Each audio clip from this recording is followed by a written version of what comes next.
The Grateful Child. In a small, peaceful village surrounded by lush fields and meadows, there lived a little girl named Maya.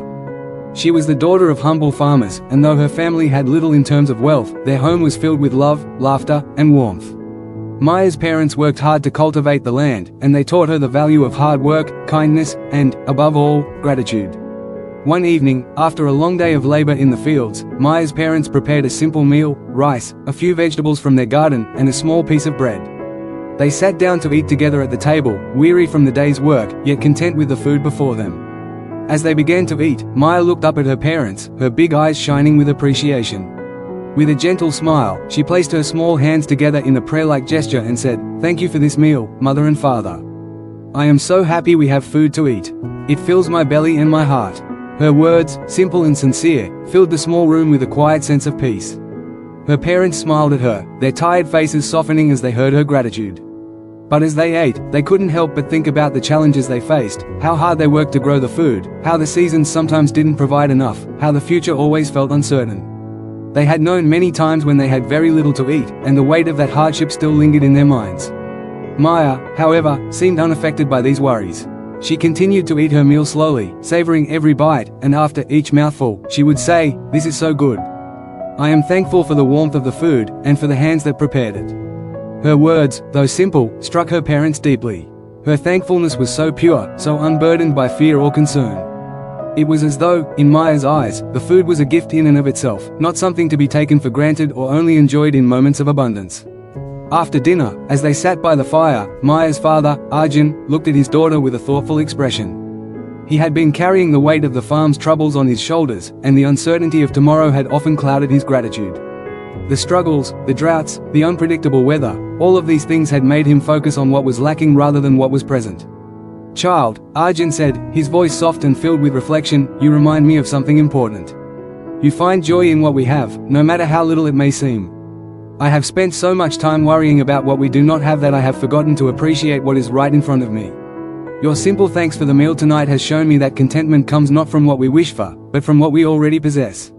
Maya looked up at him, her face filled with innocence and wisdom beyond her years. "But, Father," she said, "we have everything we need. We have food, we have each other, and we have the beauty of the land around us. That is enough." Her mother, Reena, smiled as she listened. She had been working alongside Arjun for many years, and like him, she had often let the burdens of life overshadow her appreciation for the little joys that filled their days.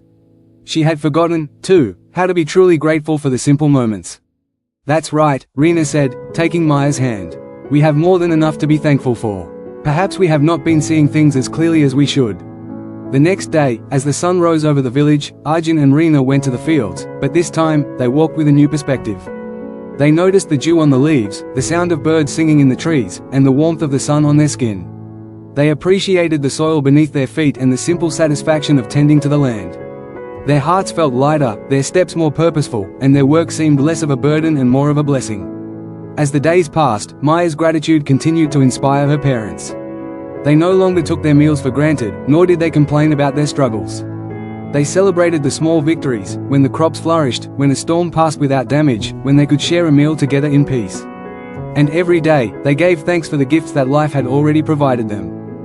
One evening, as the family sat around the table once more, Maya looked up at her parents and said, "Thank you for the food, the love, and the warmth of our home. I am happy, and I am grateful for everything we have." Her words echoed in the quiet room, and her parents exchanged a glance.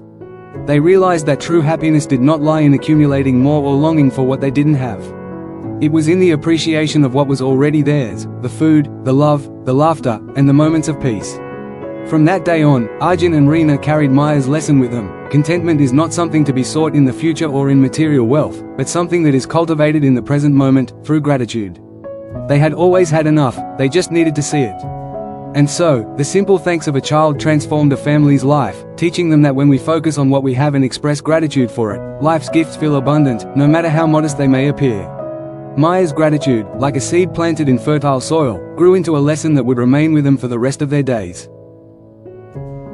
Thanks for watching. If you found this video insightful, don't forget to give it a like, share it with others who might benefit, and subscribe to the channel for more valuable content like this.